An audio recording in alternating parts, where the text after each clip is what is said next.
बॉलीवुड में अब तक ऐसी अनेक मौत हुई जिसका खुलासा आज तक नहीं हुआ। दिव्या भारती, जिया खान, परवीन बॉबी, सुशांत सिंह राजपूत और श्रीदेवी। मुंबई में आए दिन किसी न किसी स्टार की मौत हो जाती है, तो उसे सुसाइड का नाम दिया जाता है या किसी बीमारी का।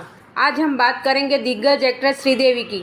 13 अगस्त 1963 को जन्मी श्रीदेवी बॉलीवुड की पहली महिला सुपरस्टार थी। उन्होंने हिंदी सिनेमा में तकरीबन 300 फिल्मों में काम किया। चांदनी के नाम से मशहूर श्रीदेवी ने 24 फरवरी 2018 को दुनिया को अलविदा कह दिया था। श्रीदेवी की दुबई के एक होटल के कमरे में बाथटब में डूबने से मौत हो गई थी। उस वक्त हर किसी की जुबान पर बस एक ही सवाल था कि आखिर उस रात क्या हुआ और अचानक श्रीदेवी की मौत कैसे हो गई। श्रीदेवी के साथ आखिरी समय में उनके पति बोनी कपूर मौजूद थे और उन्होंने ही बताया था कि आखिर उस रात क्या हुआ था। बोनी कपूर, श्रीदेवी और खुशी कपूर एक पारिवारिक शादी समारोह में शामिल होने के लिए दुबई पहुंचे थे, जो कि 20 फरवरी को ही संपन्न हो गई थी। इसके बाद बोनी कपूर किसी काम के लिए लखनऊ आ गए थे और श्रीदेवी दुबई में ही रुक गई थी। इसके बाद 24 फरवरी की रात को श्रीदेवी की लाश को बाथटब में देखकर बोनी कपूर हैरान रह गए। उस रात आखिर क्या हुआ था और श्रीदेवी से उनकी आखिरी बात क्या हुई, ये सब कुछ बोनी कपूर ने अपने दोस्त और ट्रेड एनालिस्ट कोमल नाहटा को बताई थी, जिसे कोमल नाहटा ने अपने ब्लॉग में पब्लिश किया था और अपने ट्विटर हैंडल में शेयर भी किया था।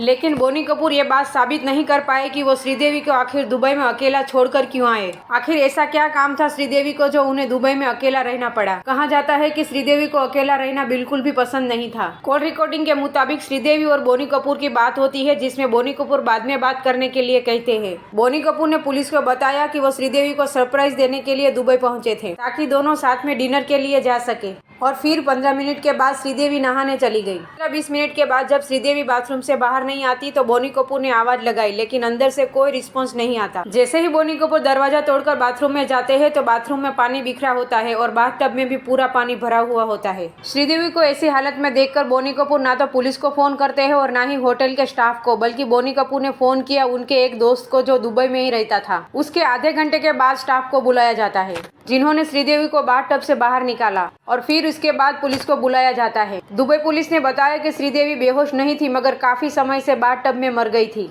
दुबई पोस्टमार्टम रिपोर्ट के अनुसार श्रीदेवी की मौत एक नेचुरल डेथ थी। प्रेस मीडिया द्वारा बताया गया कि श्रीदेवी ने ड्रग्स का ओवरडोज लिया था और नशे के कारण वो बाथटब में डूब गई। लेकिन दुबई पोस्टमार्टम रिपोर्ट में ड्रग्स का जिक्र कहीं नहीं था। और फिर बोनी कपूर ने भी नहीं बताया कि उन्होंने कोई नशीले पदार्थ का सेवन किया था। दिल्ली के पूर्व एसीपी वेदभूषण ने श्रीदेवी की मौत को संदिग्ध बताते हुए सवाल खड़े किए थे। वेदभूषण ने कहा, पुलिस जब जांच करती है तो सबसे पहले पता लगाने की कोशिश करती है कि मौत से फायदा किसको हो सकता है। अगर श्रीदेवी की मौत हो जाती है तो उनकी प्रॉपर्टी किसे मिलेगी, मौत के बाद इंश्योरेंस कौन क्लेम करेगा। पुलिस ने आखिर इस एंगल को लेकर कभी जांच ही नहीं की। फिल्म मेकर सुनील सिंह की ओर से सुप्रीम कोर्ट में कहा गया था कि ओमान में श्रीदेवी के नाम पर 240 करोड़ का बीमा हुआ था और उसके क्लेम के लिए श्रीदेवी की मौत दुबई में होनी जरूरी थी। सुनील सिंह ने अपनी याचिका में दावा किया है कि वे खुद अपनी लीगल एडवाइजर के साथ दुबई के उस होटल में होकर आए हैं जहां श्रीदेवी का निधन हुआ।